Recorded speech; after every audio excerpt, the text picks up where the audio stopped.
Hello, and welcome back to the Comic Books Matter podcast. I'm your host, Jesse, and with me today is the writer of The Dark and the Drowning Sea, which you can buy on her gumrod. It is Mattie Lewis.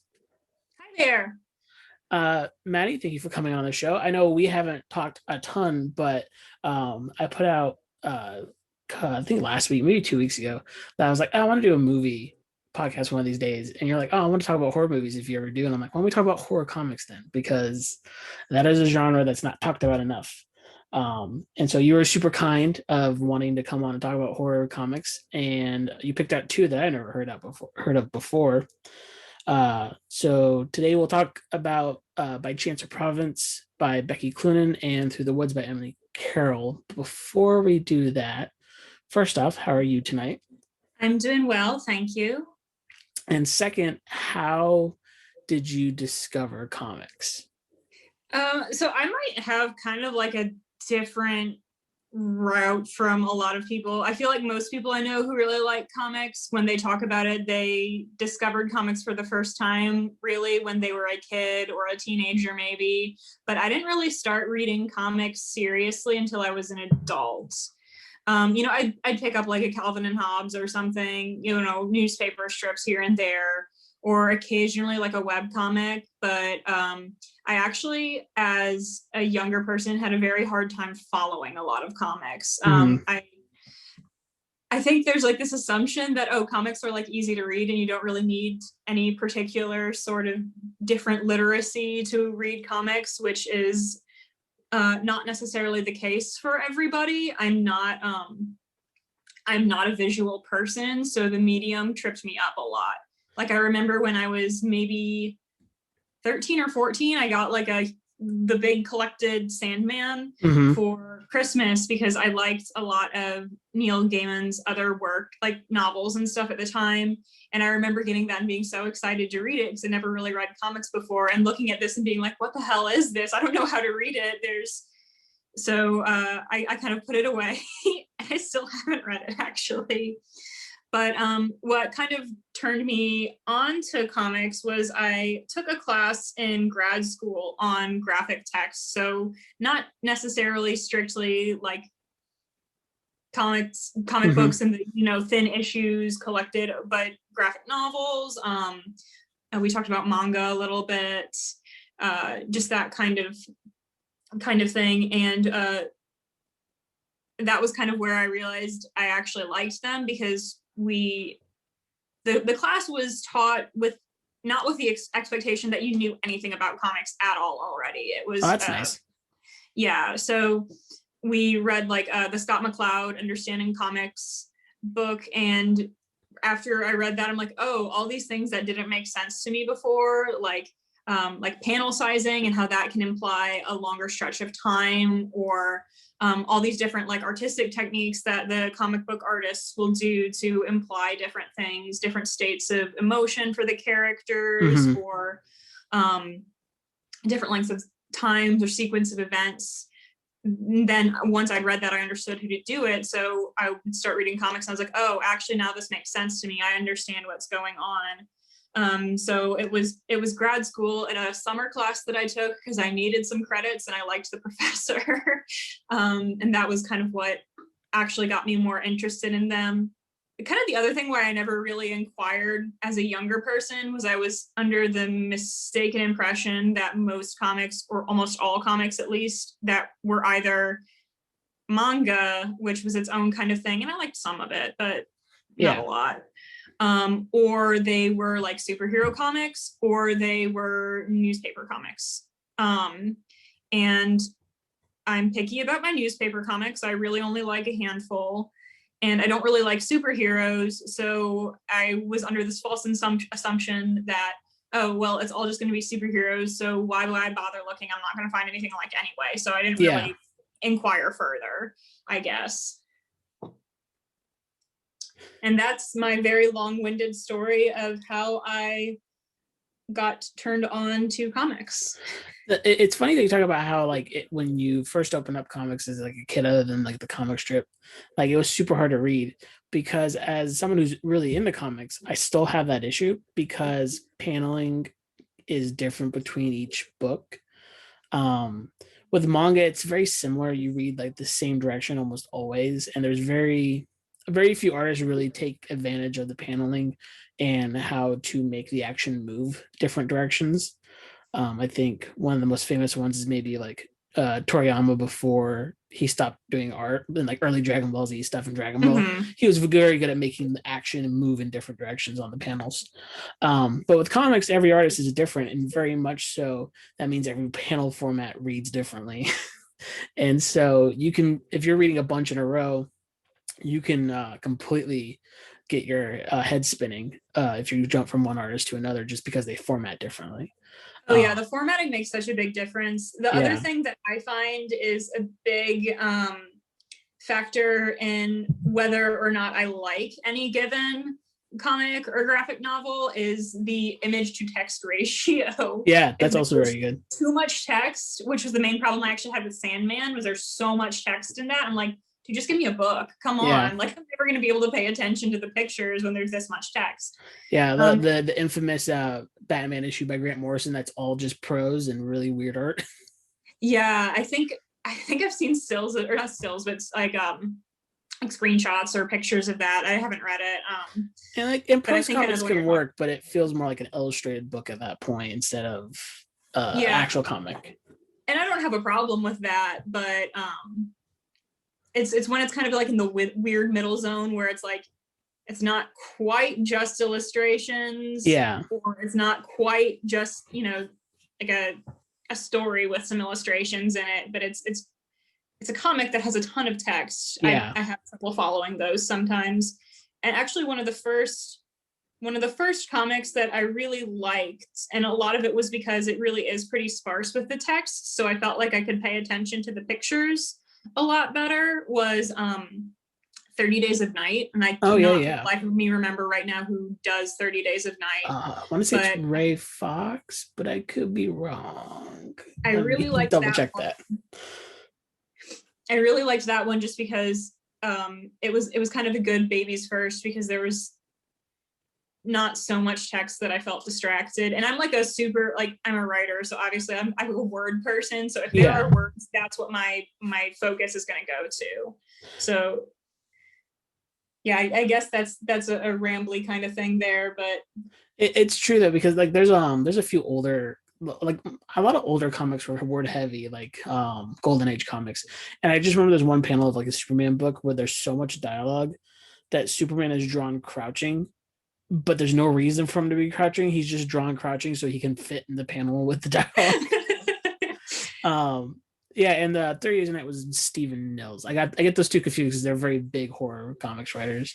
But yeah, I mean, I think that's what's so cool about the two that you picked, Chancer by Chancer Providence and Through the Woods, is that it's very art heavy to tell the narrative, and the wording is very sparse throughout the books, and it gives them a chance to kind of let the art lead you down paths that you have to either believe that that's where they're going, or you have to be like, no, there must be meaning something else. Especially with Becky Cloonan stuff, a lot of those end with like, I wonder what that actually means by the end of that.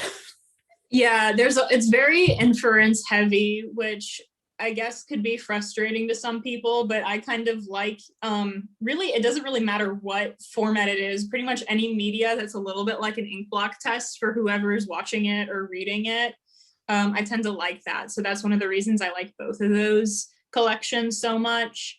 I also just like that they're short comics. I like short fiction a lot, just even in just like written fiction. I really, really like short stories. So I liked that, you know, there are these just short, almost like snapshots that have just a sparse narrative, but it's really carried by the images, I think, which is kind of why I like that. I feel like I don't need to know a ton of extra info. I can just look at the pictures and look at the words and kind of draw my own conclusions. And I liked that a lot about both of those. So how did you end up finding both of these collections? Were they through the class, or did you find these on your own outside? So these I actually found on my own. I don't remember exactly how I came across Through the Woods. I actually, no, I do remember now. One of my friends linked me. There's one of the comics that ended up being eventually collected in that book it's His Face All Red. That one was kind of like linked me to that one. She had it on her website. I don't know if she still does, but she did at the time. So I've been kind of following the stuff that she posted on her website. And then when I found out that she was putting the book out, I wanted to read it. And then by chance or Providence, I found out about Becky Cloonan. She has a version of Dracula that she illustrated. So it's not a comic, it's just the text of the book that has some of her illustrations in it. I think I actually own that version of Dracula. Yeah, I saw it at a bookstore one day and I thought it was super cool. I really liked the illustrations. So despite already having a copy of Dracula, I picked it up. And then I guess, I was rereading it a while back and I'm like, I wonder what this artist is, what she's up to, because I didn't know anything about who she was. Yeah. And like searched her online and found her Instagram and realized that she had some comics. And by chance or Providence, I picked up because it just looked, from the drawings that she, just posted on her Instagram or the little bits and pieces I've read about it, it just looked like something I would enjoy. So I was working at Barnes and Noble at the time, and I had them order it in for me. And that is how it's done. You find your local bookstore and you say, hey, I want this one in particular. And they'll go, we'll try. Yeah, I mean, I actually am really lucky. I have a really great comic store that's pretty close by to me too. So now if I'm looking for comics specifically, tend to go there. They have a lot better of a selection, and I'm not more likely to just have it and me not have to order it. But yeah, when you're already working there and you're going to be there anyway, it's pretty convenient to just have them order it for you. So which one do you want to dig into first? I'll let you pick since you brought them. Let's dig into Through the Woods first, I think. So what's interesting is I didn't know what I never read either of these before, so I didn't really know what to expect. And I was surprised how similar they kind of both were. Not, I mean, tonally, but also like aesthetic wise. Like they're both very non-modern in a lot of ways. Both kind of set the characters kind of often like a timeless area or in an ancient time. So you don't kind of get lost in the technology, which I think some modern horror books kind of do. Yeah, that's actually one of the reasons I picked the two of them together, is because I feel like they're different enough that there's different things to say about them, but they do have some commonalities that make them interesting to talk about together. But the thing that really drew me to both of these collections is I really do like historical settings. For most fiction, considerably better than I like contemporary or futuristic settings. And it doesn't have to be like, I don't have to know exactly what time period it is, but I like that sense that like this is in the past. Part of it is I feel like it helps me like suspend disbelief a little bit now. I feel like now we're like so jaded and cynical about the supernatural that it's kind of hard for me to run along with a modern character. But if you look at a character who is from the past, from a time period where all of these like terrifying and horrifying things were more real to them, to me, that helps me immerse, and it helps me, I like putting myself in the shoes of a character who's different from me in that way. Yeah. So that's kind of one of the reasons I really like those historical settings, particularly. I mean, and then this isn't even just with comics. I like this with movies and books. And I can't remember the last time I wrote anything that had a modern setting. I just prefer the historical stuff, or, if not specifically to a real time period, kind of like adjacent or based on one or suggestive of one. I think I'm kind of with you in that, especially right now, kind of the way society and everything's kind of happening in the world. I'm like, man, I could really use a good Gumshoe movie right now, because that has no problems compared to today. Well, and even for me, I feel like some of them, like, they do carry over, but they carry over in an interesting way. Yeah. And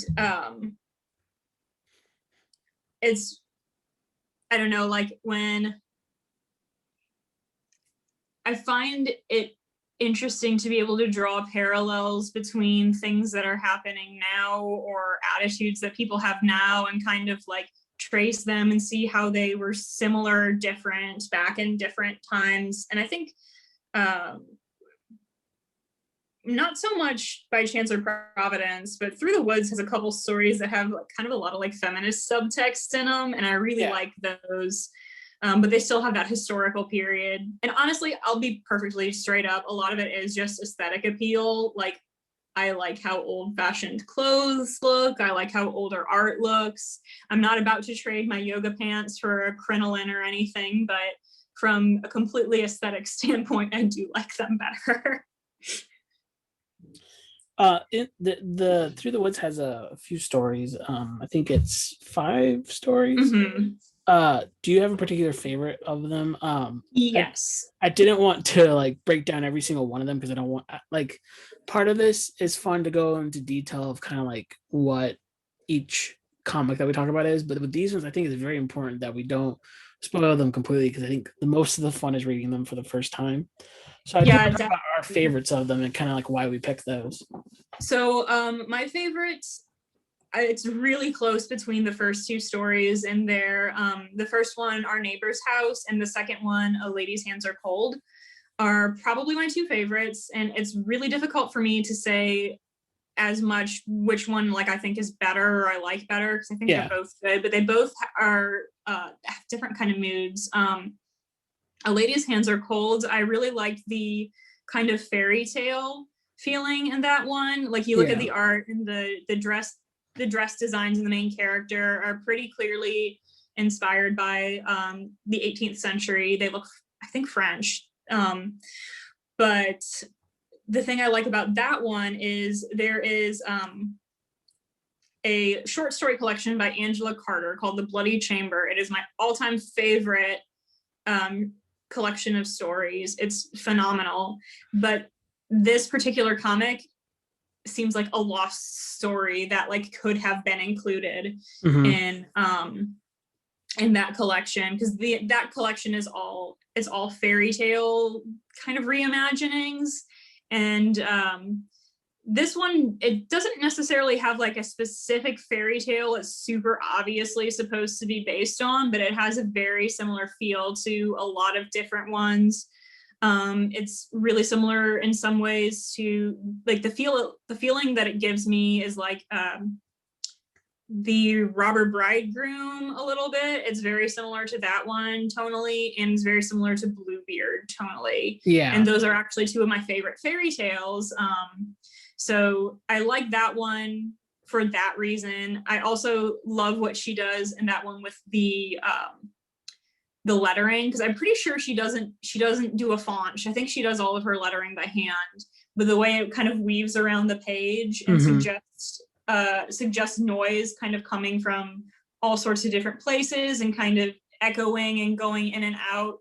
The way she suggests that with the way she does her text, I really, really like that about that particular one.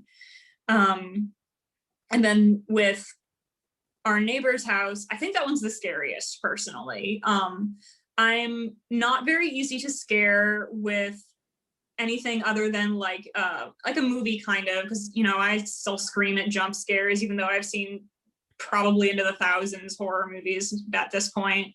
But I'm pretty hard to actually give like a lasting spook to, but that one actually did really creep me out.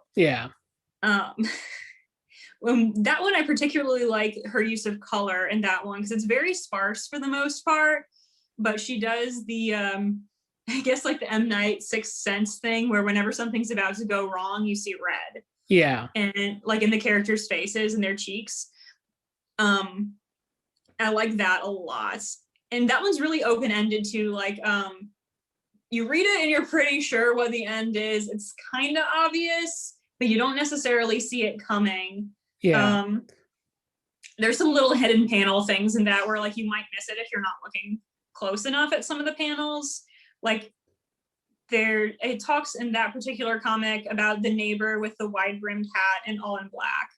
And there's one panel in there where the the sister of the family is searching for her other sister who's gone missing, and is like looking around the room. And if you look under the bed, you can see someone under the bed in black. Yeah. But it doesn't really, she doesn't draw like undue attention to the fact that there's something there. So you have to be like, I like that one really rewards looking closely at the pictures and like really focusing on the illustrations. And there's something about that one in particular, since it deals with kids. It's somewhat like the other one, but the other ones are a bit kind of in your face about the horror of it all. Since this one's so subtle and kind of open ended, at points you're like, oh, this is just a girl who's scared because her dad's not there. Yeah, that's And the other like, thing yeah, I like about that one so much, is it is very subtle. And you're right, some of the other ones are pretty in your face, but that one's not. It's yeah. Like the ending could be something completely, absolutely terrifying, or if you don't want to be scared out of your wits, you usually like, this is just her interpreting her dad not being her. yeah, that one's definitely, it's those two are definitely my favorites. Yeah. I think for me, my favorite is the nesting place for a few reasons, but the biggest that one has the wildest artwork of I think. Yeah, I don't like teeth stuff, and that one has a lot of teeth stuff in it. It does. A lot of things I'm scared about having loose teeth. That one's like, hey, I want to see what loose teeth look like on a comic book page. Yeah. But I am a sucker for, and again, this is something I hate talking about just because I think the term is stupid. I think the concept is stupid, but I am a sucker for the genre, and that's Lovecraftian horror. Yeah. I think in general, Lovecraftian horror is a stupid genre of horror because it's so abstract. But when done right, it's really creepy and fun. And it's a really hard one to do. There's a really difficult, like, that's one of those genres where the highs are very, very high, but the lows are really low. And I think the concept of, oh, it's a horror you can't describe is dumb. That just makes you kind of like a bad writer in a lot of ways. You're trying to like usurp something. Like, it's hard to describe. That's what I always think like good Lovecraftian is. It makes it hard to describe, not undescribable. And that's what the nesting place is. It's a hard to describe horror that you're experiencing, and the person you're following can't explain it to the people around her, and that's what's so fascinating about it. And it's so very subtle because it starts with loose teeth, but then it moves into like weird markings on people around her, and it moves to weird cave stuff. And one of my more recent favorite Stephen King novels is The Outsider, which has some weird cave stuff too. Oh yeah, the weird cave stuff kind of gets me in that, like, even more than like, I don't really like the teeth stuff either. That kind of creeps me out a little bit, but I'm like really, really afraid of caves. Yeah, no, like, that's totally fair. Claustrophobic. And then the ending is very blatant of like what's happening. Like, this is what's happening. She can't avoid it, and she's gonna have to live with it. Yeah, that's the one where like I read it and I'm like, I don't know what the hell is going on. The thing I do like about that one is it kind of, the uneasiness of it. Like, yeah, the character, I guess her sister-in-law, I guess, is, or I can't remember if it's the main character's brother's wife or fiance, but that the wife, I guess, she I think it's the wife. Is the wife. I just kind of that idea of like not really knowing where you stand with someone, or someone giving you like, someone who's close to someone you care about but gives you like a weird feeling. Like, I feel like that captures that kind of feeling, but then like takes it to like this like outlandish, like really gross extreme, and I really liked that about it. What I like about a lot of Through the Woods is, even though a lot of the the supernatural or the horror stuff that happens is blatantly it's not real, it all kind of stands for real things. But it's not like so obvious, like one-to-one, oh, this is an allegory for whatever. Like, you can kind of read it into it, you get out of it what you bring into it, kind of, which I like that about that particular Yeah, because collection. our neighbor's house definitely feels like about abandonment and strange, reaching out for help from strangers in a way.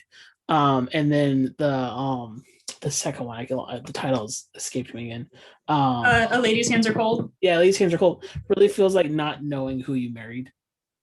Yeah, it's Like definitely like marrying a stranger just because, and then, like, what does that entail?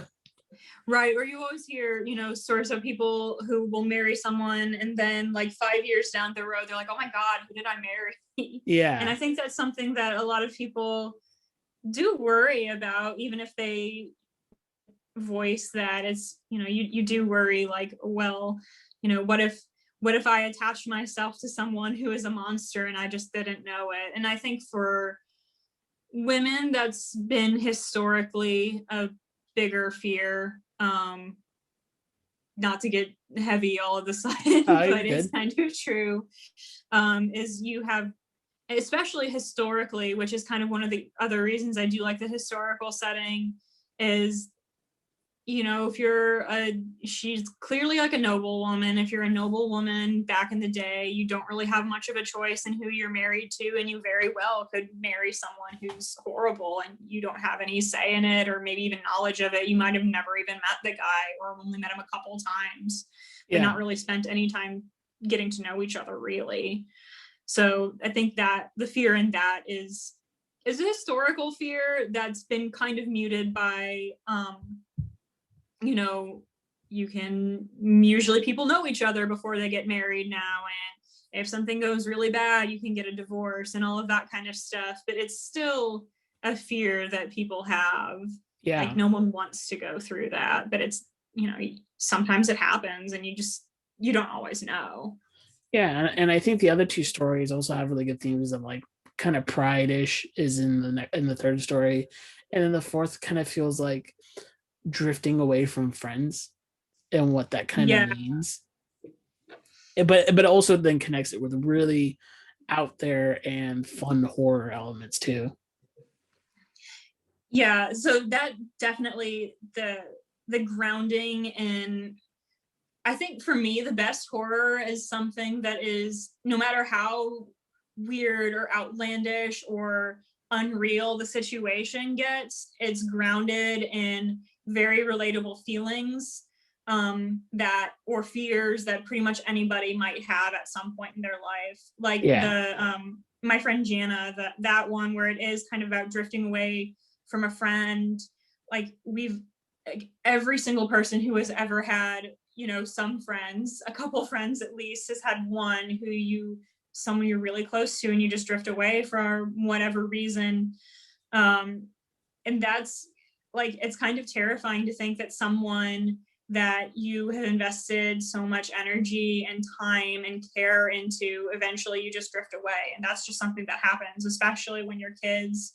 You grow up, you move to different places, maybe you keep in touch and maybe you don't. yeah, And I think that's, that's less true for people our age now, but I think about like, even people, 10, 15 years older than us, if you had a friend who went, say, to your high school and then moved to another state, I never hear from them again, and there's yeah, nothing you can do.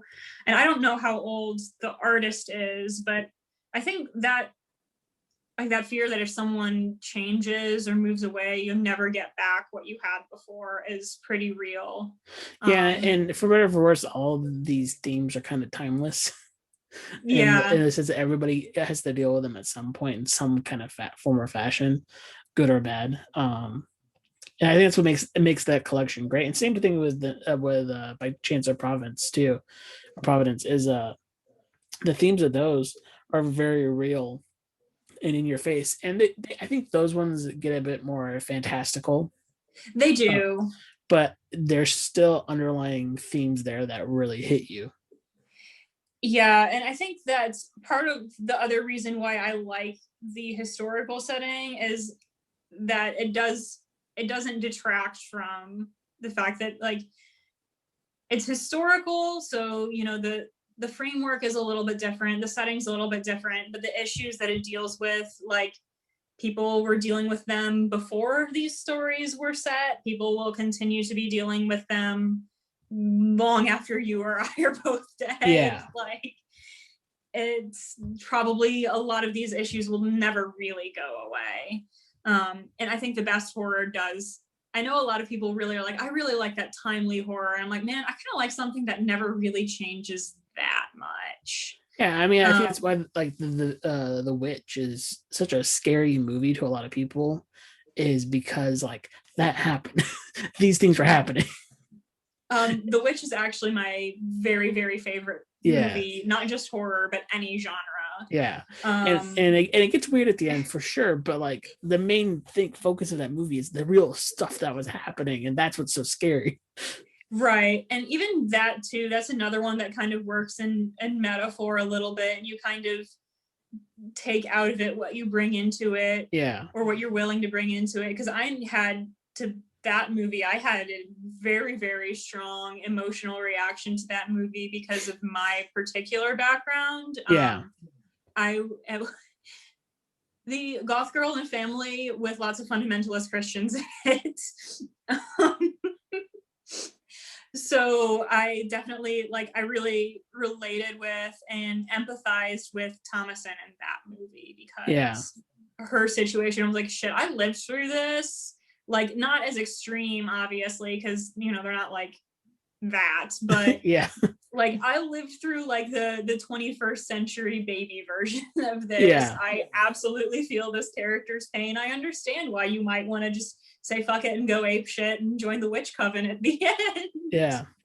And to kind of transition to the more fantastical, I want to talk about the Becky Cloonan book now, or Cloonan book. There's the one I read had 3 stories. I'm make sure I still had the full one, but it had 3 stories. Out of the 3, which one of those ones is your favorite? See, that one's even tougher because it kind of changes day to day.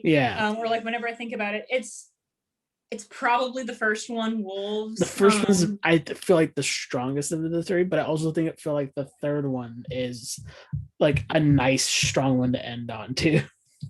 Yeah, I mean, I think the second one, The Mire, is kind of the most ambiguous of the 3.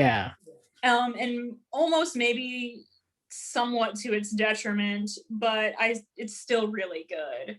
But I think Wolves is my favorite. And she actually has some supplemental. She also put out a comic for Inktober. I want to say she did it for Inktober. It's like a 30-page comic that is the story of the king in Wolves, and you can get that on her website.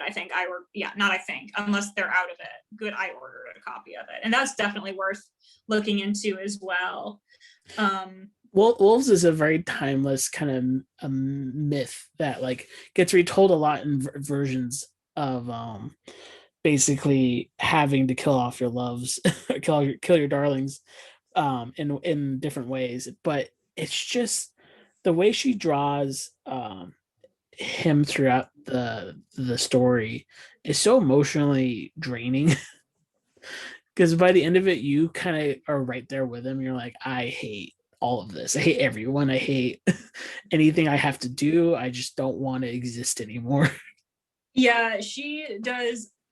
What I particularly like about her artwork is, even though she doesn't really have a huge amount of variation in the way the characters look, that is one thing that I will say is her characters all have kind of a very similar look to them, but those faces, she's so good at portraying the emotion on the characters' faces.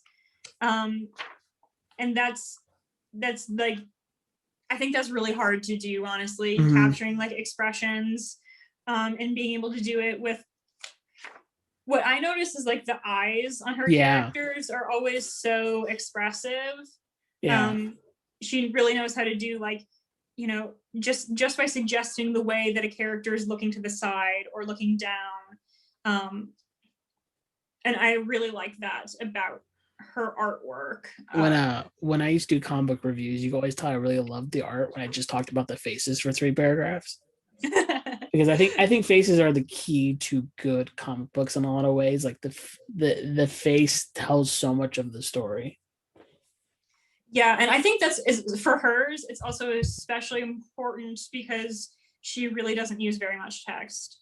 Yeah. Like Becky Cloonan doesn't use, or not Becky Cloonan, Em Carroll doesn't use a ton either, but Becky Cloonan really doesn't use a lot, and at least in this, I know she's done some runs for various superhero comics. I don't read those, so I haven't really read those. But If I remember her Batman this, correctly, it's very limited there too. yeah. So her style, I think, tends to be a little sparser on the actual dialogue or little narration boxes. So she really has to do a lot of heavy lifting with the expressions of her characters. What other aspects of this collection in particular do you love the most? I mean, I really like the medieval fantasy setting. I feel like I don't see a lot of comics that have but it's a very grounded medieval fantasy. It's not like dragons or wizards casting magic missile left and right. It's werewolves and knights and ghosts and like sea hag kind of creatures. So it's more grounded, which tends to be the type of fantasy that I like. Don't get me wrong, dragons are cool as hell, and I like a good wizard fight now and again. But I tend to like things that are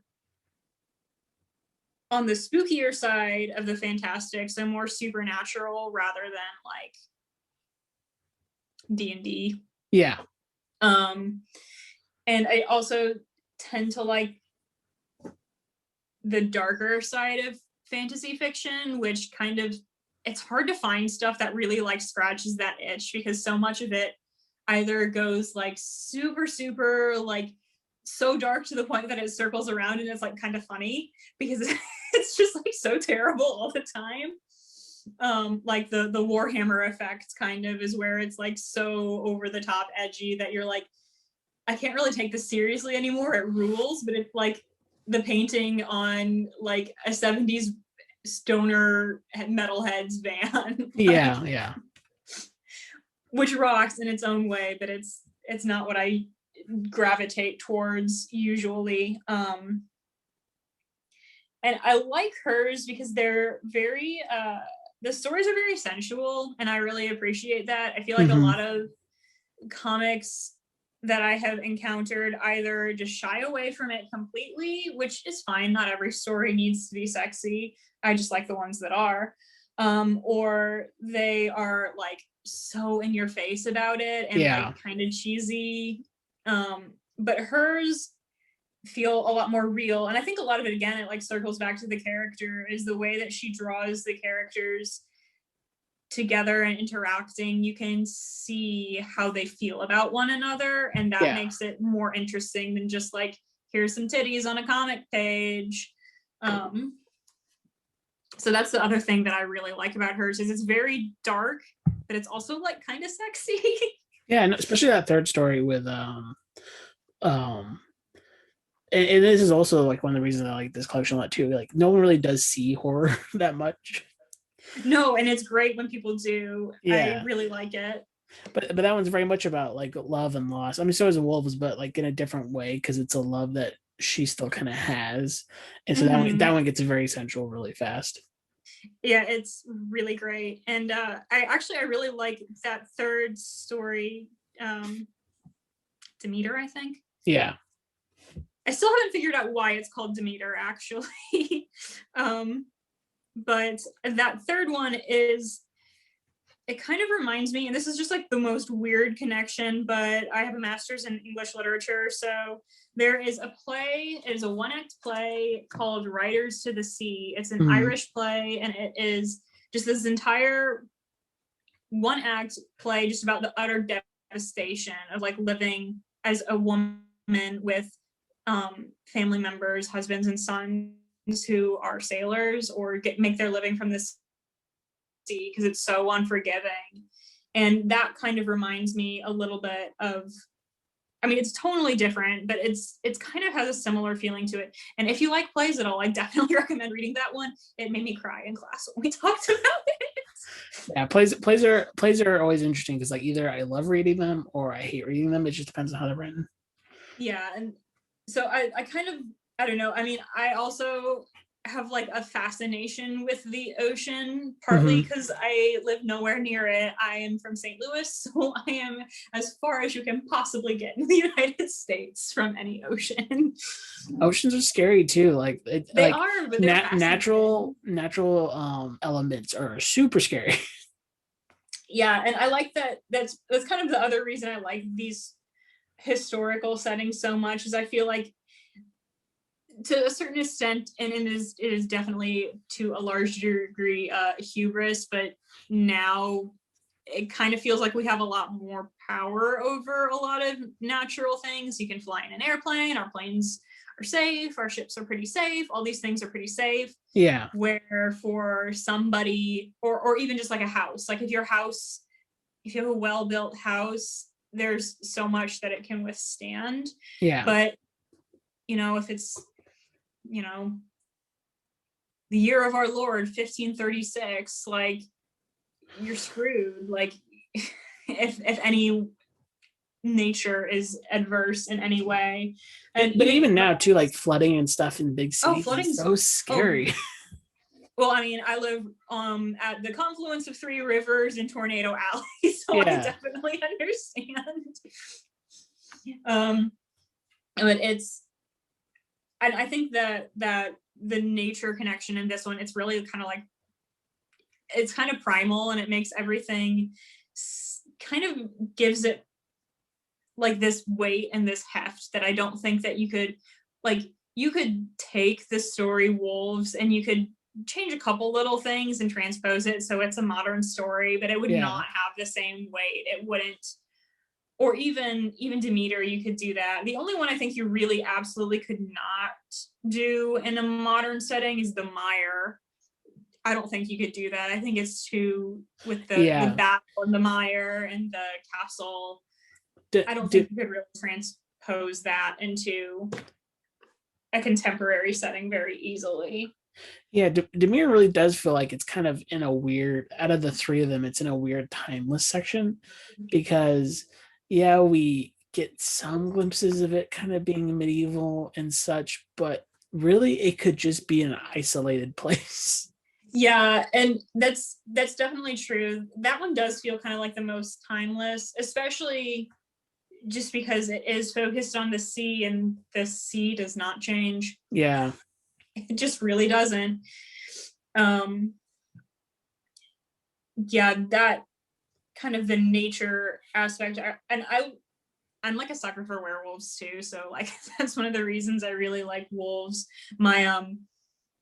And I like transformation stories. My one published, not self-published, but I have a story that was published in a fairy tale magazine, is a wolf shapeshifter story. And I have another one I'm working right now. I'm working on a lesbian werewolf story too. So I just that really makes like sense. Werewolves. Yeah. So moving from the books to a couple of questions to get your thoughts and kind of pick your brain about some things with writing and some things with comics. For you as a writer, with like when I write stories, sometimes I'm like, oh, that would be kind of cool if I could get that illustrated, make it a comic. Now that you have kind of gotten into comic books with your class and then all the books that you're reading now, when you write, do you ever think about turning something you're writing into a comic? Yes and no. Like, I never write with the thought of, well, how would I, like, I don't really write with the thought that this will be something that someone will easily be able, like, I don't purposefully write in such a fashion that it would make it easy for someone to adapt it into a comic if they wanted. Because I feel like they're different mediums, and if I'm trying too much to think of how it would work in another medium, I'm not focusing on the strengths of the one I'm actually working in. Yeah. But at the same time, I do kind of like to idly like think like, well, how would this look if someone were to do a comic of something I have written? And actually, one of the other reasons I really like Becky Cloonan is because if I was going to pick someone to adapt anything I had written to a comic format, it would be her, because she has the vibe that I really go for. Because I do tend to write, I've written stuff in the past, I do tend to write stories that are pretty sensual. I don't think I've ever written a story in like years that wasn't at least a little bit sexy. Now we just gotta hope she listens to this when I tag her in the post later. Hey Becky, hit me up.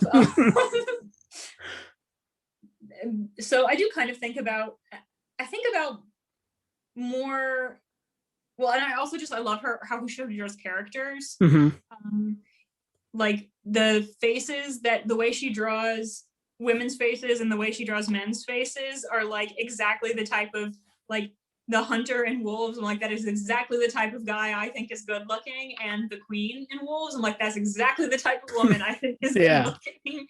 So there's a little bit of appeal there, just the way she draws people. But yeah, I don't really think consciously about it too much, because I feel like I've just read so much I've read so much writing in like amateur fiction communities where it's very, very obvious that the person is writing with like a mind to like how they would make it as a movie, and then you get something that's like not that good because it's not focusing on the strengths of the medium you're actually working in. It's like, yeah, if you want to write a screenplay, just write a screenplay. If you want to make a movie. But I understand why people gravitate towards just written word, short stories, novels, and that sometimes, because there really isn't much of a barrier to entry. Like if you have a computer that has word processing, you can do it. You don't need to, like, art skills. And now people think that you don't need to practice as much with writing as you do with art, which is definitely not true. It's just, you know, a little different. Or, you know, people who like really think like they have a story that would be great as a video game, but they don't have the resources to make a video, like the AAA game that they have in their head. So they write it as a story instead. I'm like, it would be cool if someone read one of my stories and was like, hey, yeah, sure, I'm gonna, you know, adapt this.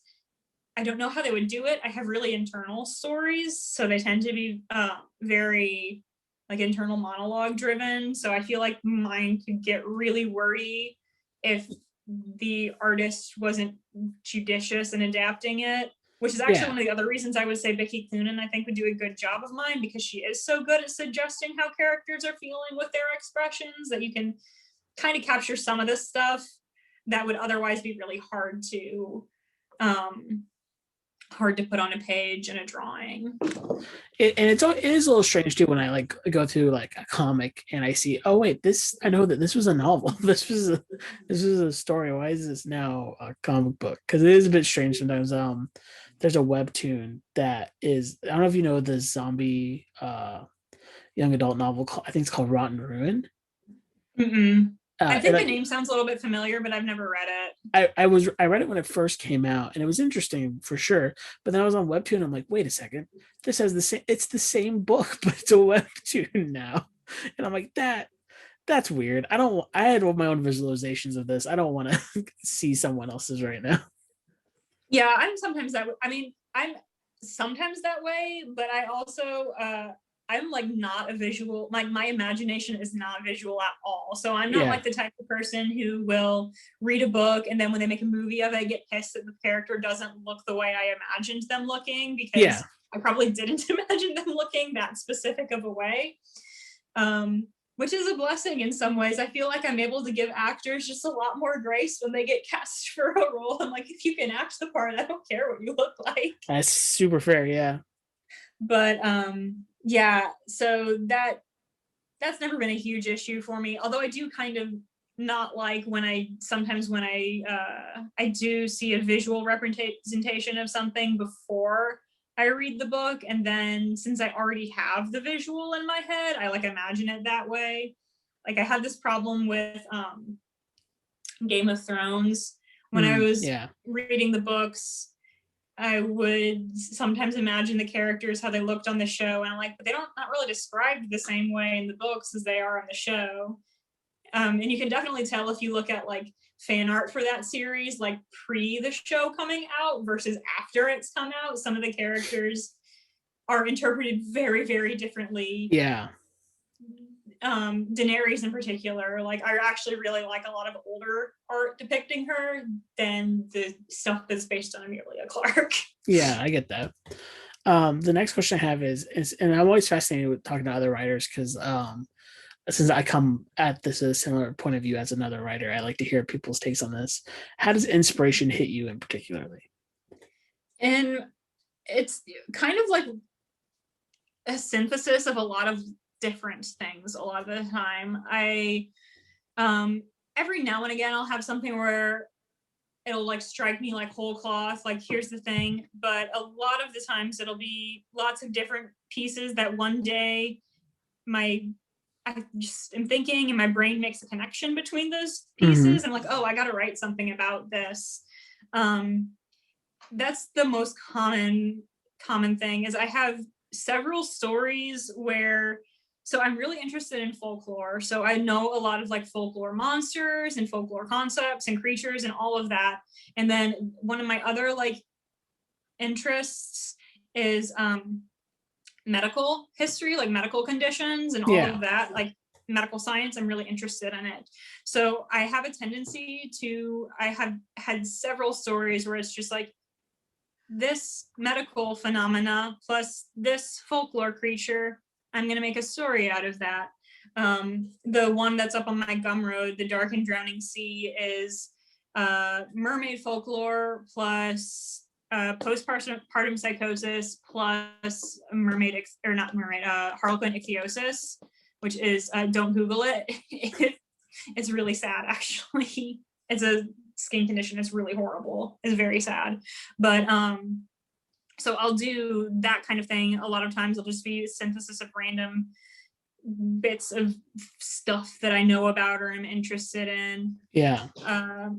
The other big one for me is music. That's kind of when I'm working on a project, a lot of the times I'll make a playlist either for a character in the story or for the story itself. I have a novelette that I'm in the process of doing revisions for. I sent it to a pro magazine and they requested revisions. I'm really excited about that. But that one, actually, I had some characters from something else I had written. I'd written some self-indulgent smut and I really liked the characters from it. And then I heard this song and the song just like, I was like, I've got to do something that's like that, not, plot wise necessarily like this, because the song doesn't have a plot, but like something that captures that. So that was one that happens a lot, is I'll have a song that something about it will get into my head and I'll be like, I've got to do something like this. I'm really, really responsive to music. So no, it's funny that you talked about the music things. I have a short story that hopefully one day will see the light of day, that was completely inspired by me hearing the song. And I'm like, okay, how do I capture the feeling I heard from this song into a story? And that's how it all like fell into place. And I think music is a very nice key way to get inspiration. Mm-hmm. And I actually, it's like a through theme in my, or not theme, but like motif, I guess. I very, very often will write about music or singing specifically in my writing. And some of it's just, all of my characters sing well because I can't. It's fair. But that is a through line, is especially in creepy contexts, because I think there's nothing so great as like really creepy, like siren song music. Yeah. And last question is, and it's funny that you brought music because I know you play some music too, so this kind of goes with that. Yeah, I just started learning actually. What kind of tips do you have for people that are trying to hone in their hobbies and trades like that? Because I know for me, for a fact, I know with writing, it's write every day, right? Right is at least a little bit if you can. And also like consume a lot, because like the more you consume, the more your brain will. Oh yeah, I mean, for writing in particular, like your writing is only ever going to be as good as what you're reading. So you really need to read a lot, and you need to read a lot of good work. Yeah. I also think it's really important to read widely. Like even if the only thing you write is epic fantasy, you should probably read other stuff too, because that's how you get ideas that are fresh and you get influences that are fresh. So you're not just doing the same thing that everyone has been doing forever and ever. You can bring something a little new to it. Yeah, and recently for me too is like read stuff that's not in your native language. You know, I always like read, like just still read translations because like I don't know the language. Oh yeah, translations are great. But it's like reading Japanese novels, reading Swiss novels, stuff like that. Recently, it's like, oh, there's a whole different way to tell a story. Yeah, that's actually my my goal for reading this year is to read more stuff by writers who aren't American or English. Or otherwise UK, because that's what I'm most familiar with. So yeah. I've done I'm actually almost done with Rings by Koji Suzuki that Ringu and the Ring are based on. That's really good. I actually really recommend that one. But yeah, definitely read widely, read good stuff. And I think you shouldn't limit yourself. You definitely don't limit yourself just to your genre. I think you should read translated stuff, you should read classics, you should read contemporary stuff, you should read literary fiction, and you should read pulpy fiction. I don't think it does you any good to limit yourself. I also recommend that anyone who writes read poetry,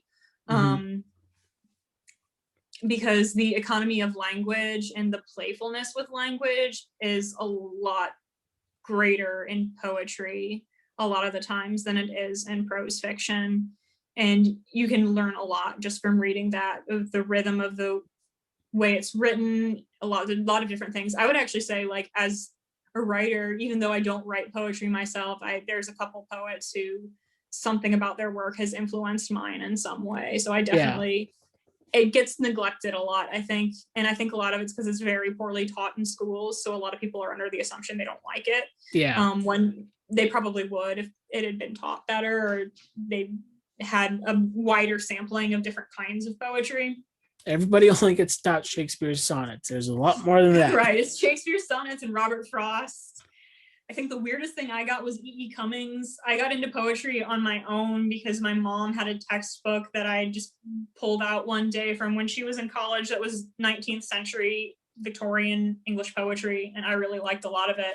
And I previously thought I didn't really like it. Yeah. Every once in a while I just go in and just grab a random poetry book and I'm like, all right, I'll see if this is good. Let's go. Yeah, I tend to like a lot of the older stuff. I don't really like the newer, I don't like free verse very much. Yeah. Which I know is like such an old fashioned thing to say, but No, I get that though. I don't prefer it. Especially if like you're so in, if music is such a key thing, free verse is very unmusically. Yeah, I mean, there definitely are still, some poets are more rhythmic about it than others, but the more heavily metrical forms tend to be a little bit more musical. I also think they're easier to like memorize or get stuck in your head, and I kind of like it when something like that gets stuck in my head. Yeah, for sure. Other hobbies, honestly, the thing that or creative pursuits, because I have this my goal for myself that I set when I was in high school was that I was going to try a little bit of every art form I could get my hands on, anything that I had access to. And I've done really well on it so far. Not all of it has stuck, but the thing that for me is really motivating, because I'm pretty social, is finding a group of people who share the interest and can motivate you with it. Yeah. Like I just started learning how to play the mandolin. I've actually had the instrument for like 8 years and thought, oh, I'll teach myself, but I don't really know that much formally about music. So teaching myself was kind of hard, and not having anyone to hold me accountable meant I was less likely to practice. Yeah. So now I'm taking lessons, and actually the guy teaching my lessons is actually a friend of mine from college who started teaching lessons. So that's cool too, because not only am I getting lessons, I'm also getting to chat with him for an hour once a week. Then with my writing, I have a couple of friends who write and who like will share stuff back and forth. And I also recently joined a writing group, if I can plug my other go right ahead. So the Write Good podcast has a Patreon and has a writing like Discord, and a lot of people on the Discord are writers, so we'll give each other feedback and do little set like hour sprints for people who want to work together. And honestly, sometimes it's really motivating, even if you're not collaborating with someone, just to know that, well, I'm writing and my friends over here are also writing at the same time. Sometimes that's really motivating. And I've really felt good about that. My actually, the story that I have on submission that I need to send in my revisions for, I wasn't originally going to submit it to any magazines. I was just going to be like, I'll self-publish it, whatever. No one wants this. It's really dark. No one's going to want to read this right now. Yeah. And they were like, kind of bullied me into actually submitting it. So I think that's good, having people who will support you, but also be like, hey, snap out of it. You can do it. Like, just do it. You don't have anything to lose. Having that social aspect definitely helps. I also dance.